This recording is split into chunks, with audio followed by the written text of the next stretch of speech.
Right now, a silver alert has been issued for a Dane County couple who went missing after a family Thanksgiving gathering.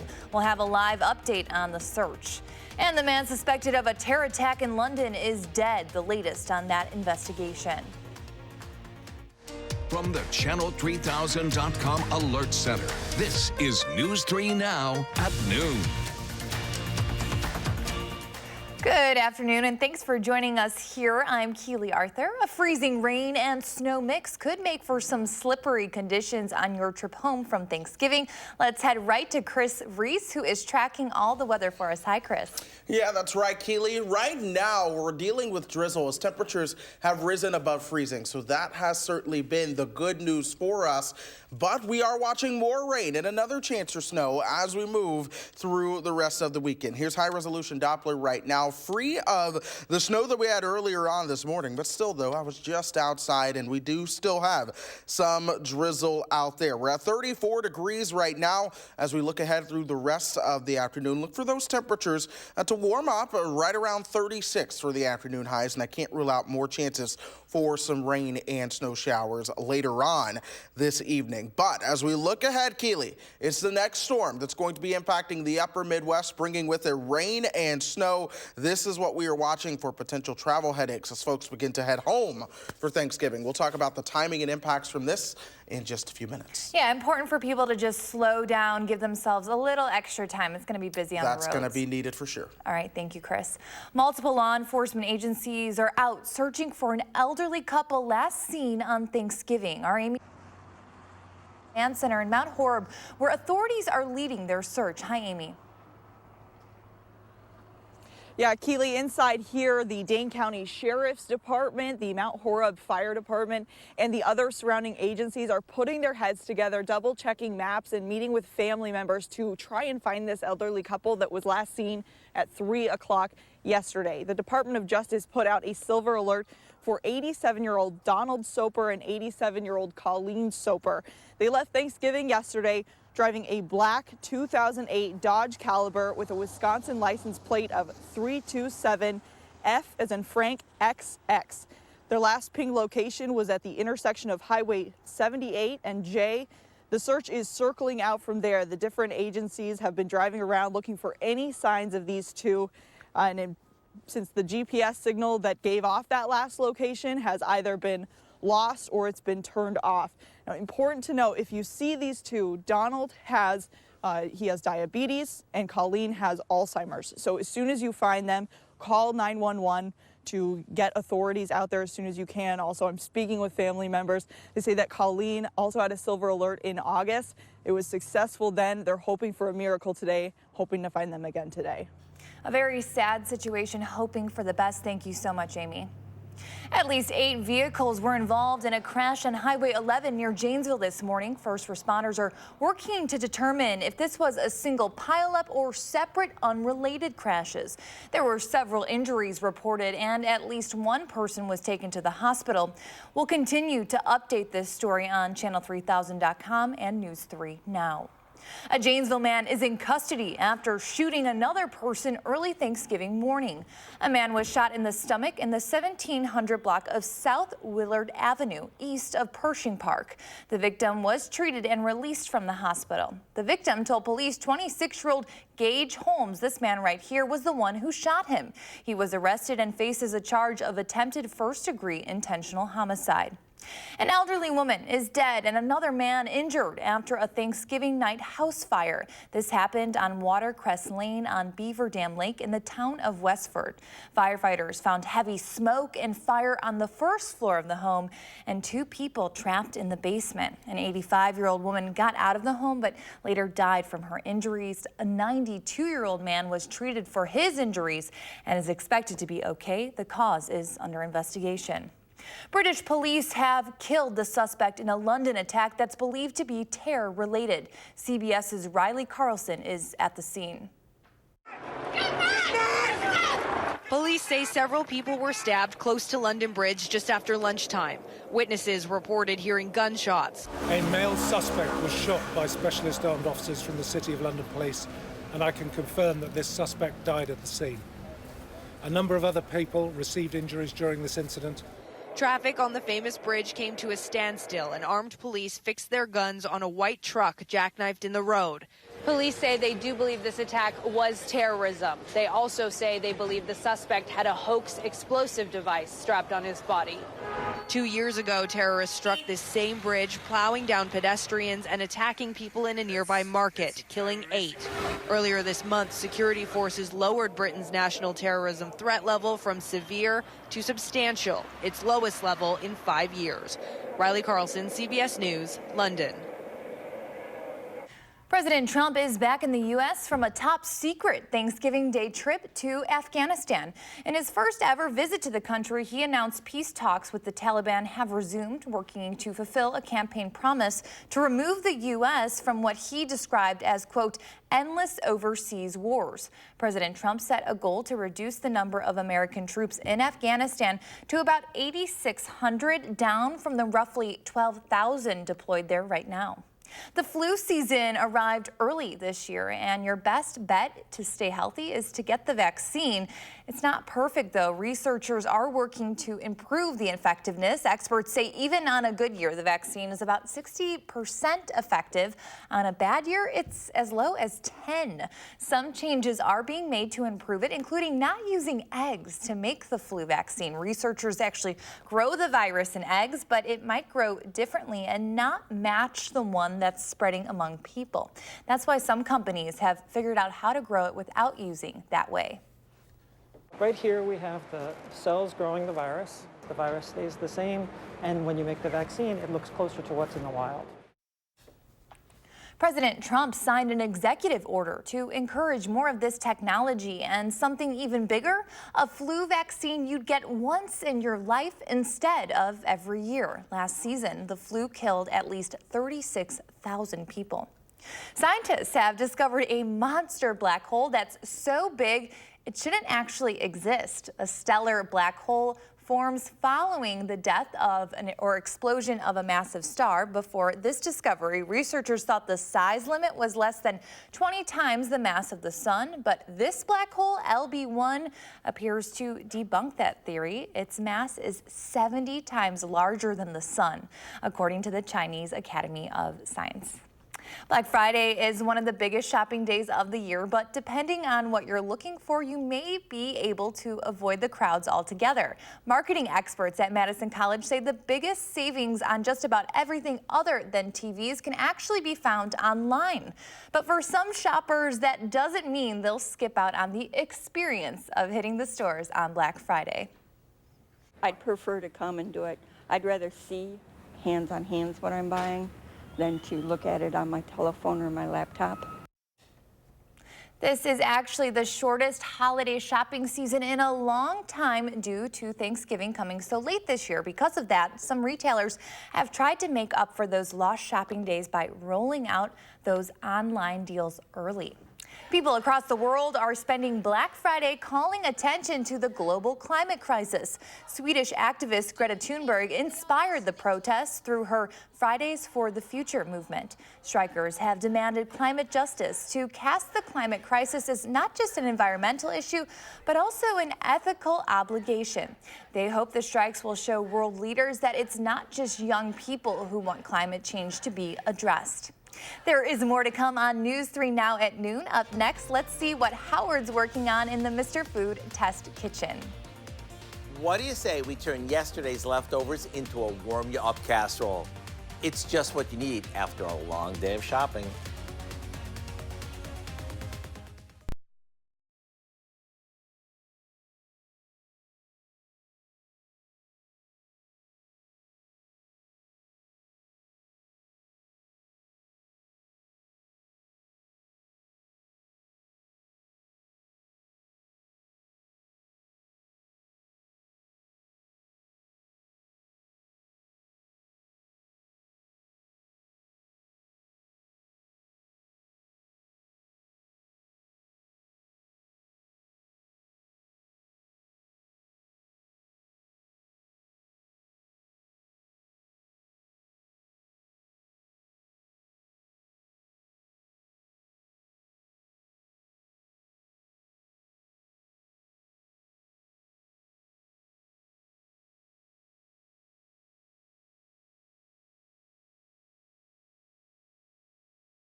I have a confession.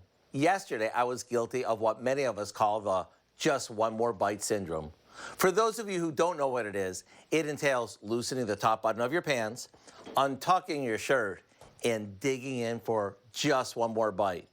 But even though everyone around my table ate plenty, there was still lots of leftovers. So to use them up, today I'm making a turkey tetrazzini that'll knock your socks off. Here we have some sliced mushrooms simmering in chicken broth. To that, we add some milk. Once that's heated, we'll add cornstarch we dissolved in a little white wine. Or you can use chicken broth. After it thickens up, we take it off the heat, season it with a little salt and pepper, and add a good amount of turkey that we've cut up, along with cooked spaghetti. This gets poured into a baking dish, topped with breadcrumbs, and placed in the oven. When it's bubbly hot, it's time to call the troops to the table. Let me tell you, this is the kind of comforting meal that everyone wants after getting up at 4 o'clock in the morning to spend the day shopping. To get the recipe for our tempting turkey tetrazzini, simply visit our website.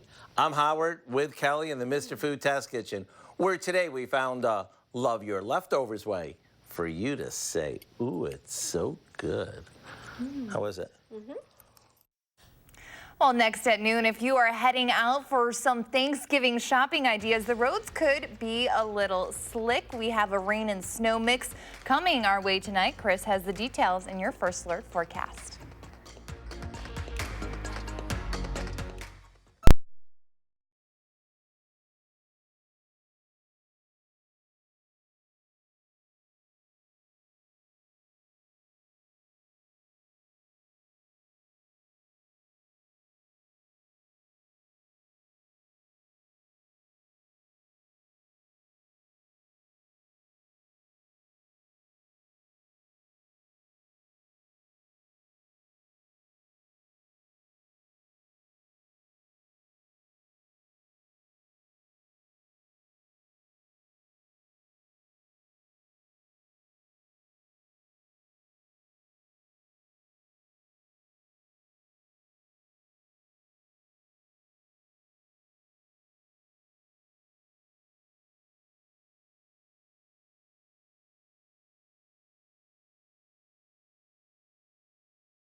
Welcome back. Wall Street wraps up its trading month as U.S.-China tensions heat up, and a garment that gives the gift of gravy. Yeah, you heard me right. Mark Liverman has your Money Watch report.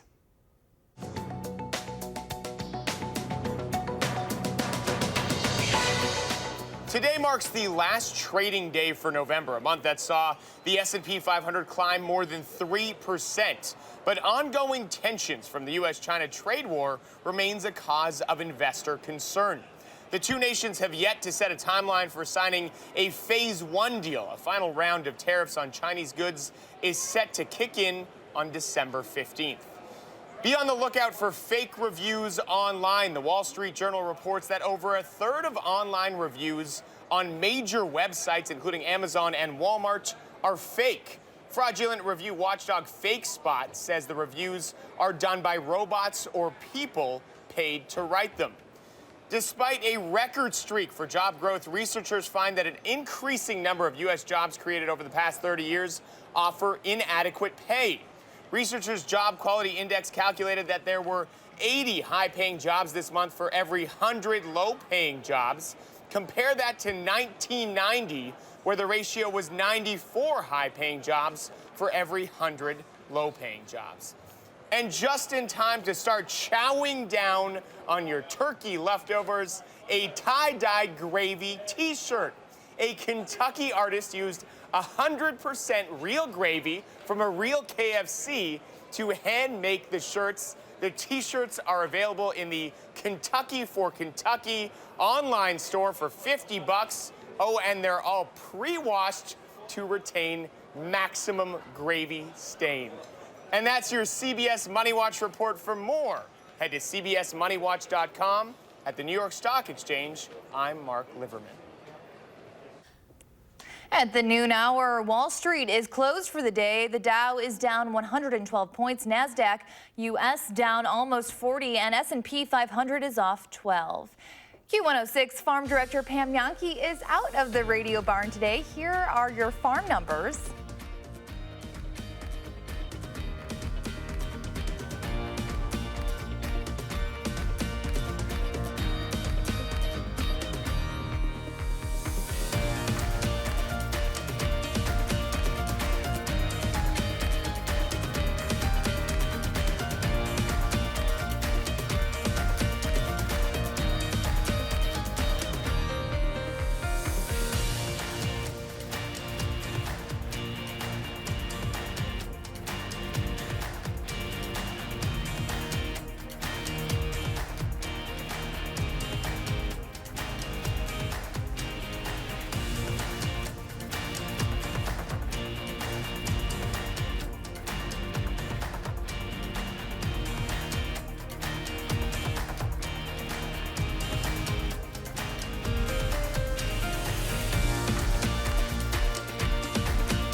And some travel troubles for the day after Thanksgiving. Chris is tracking a chance for a storm. Yeah, that's right. The next storm that's going to be impacting the western half of the country, along with the upper Midwest, is on the map. So here we are with our winter storm watches, winter storm warnings, winter weather advisories, and then the orange blizzard warnings for parts of South Dakota, Nebraska, and Wyoming. So this is the next big storm, folks, that we are going to be keeping our eye on as we go through the next couple of days.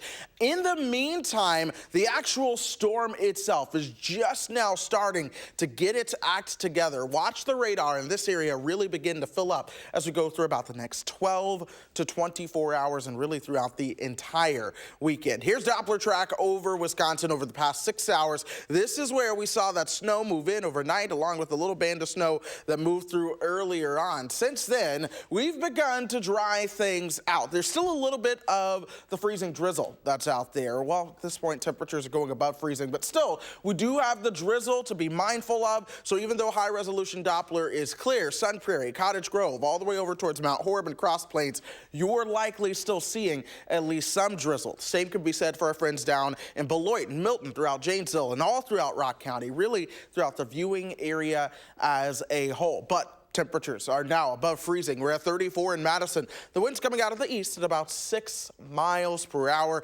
37 now for our friends down in Janesville. Lone Rock at 33. We head up towards Camp Douglas. That's where the temperature is at 32. Look for the drizzle and chilly conditions to continue as we go throughout the rest of the day. If you're still Black Friday shopping by this afternoon, we'll be a little bit milder at 36, but we will be staying very cloudy. Here's what happens as we go through the rest of tonight. 9 o'clock, here's the snow that starts to break out on the leading edge of that next system that's moving on in. We warm up above freezing. 7 a.m. tomorrow morning, we'll likely be seeing a swath of some heavier rain that comes on through here. That'll give way to just scattered showers as we go all throughout your Saturday afternoon. And then eventually, after a little break in the action on Sunday morning, by Sunday afternoon, we'll see some snow start to move in from the north as that colder air begins to take over. This is the bigger picture, folks, showing you the overall storm that's coming our direction. The warm front that swoops through overnight and into Saturday, that's going to be responsible for giving us the rain and keeping things rain for the most part.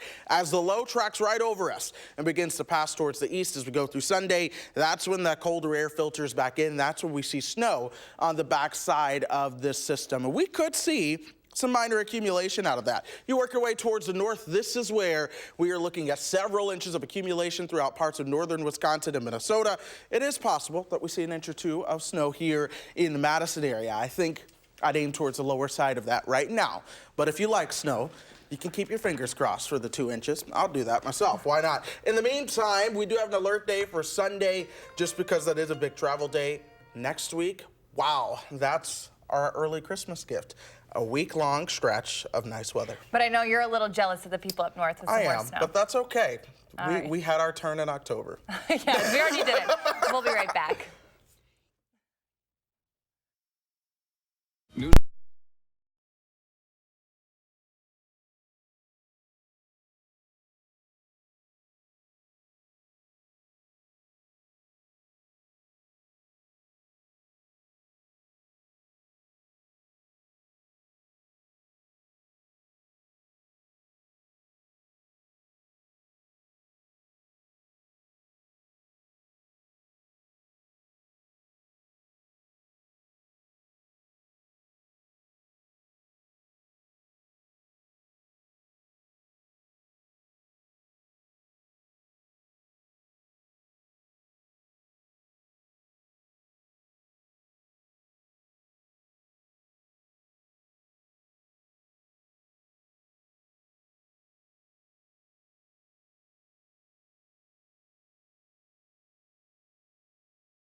Welcome back. A Wausau man came back from Air Force basic training with a big surprise for his girlfriend. Naomi Cowles has that story.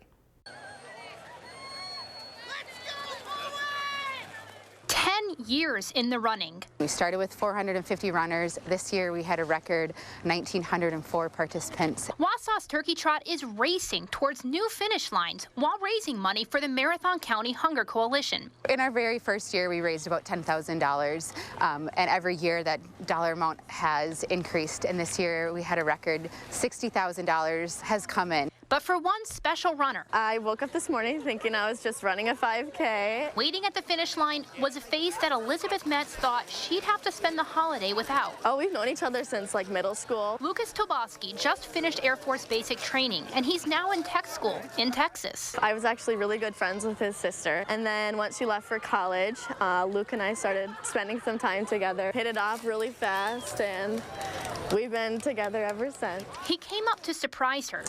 I was a little nervous, but I was really excited. All these thoughts were going through my head at the time. And Luke had more than just a hug waiting. Did you say yes? Of course. For Luke and Elizabeth, the end of this race means a whole new chapter. And Chris is here to tell us if the weather will be cooperative with commuters. Well, you're certainly going to see the rain and the snow as we go through the weekend, folks. Take it easy.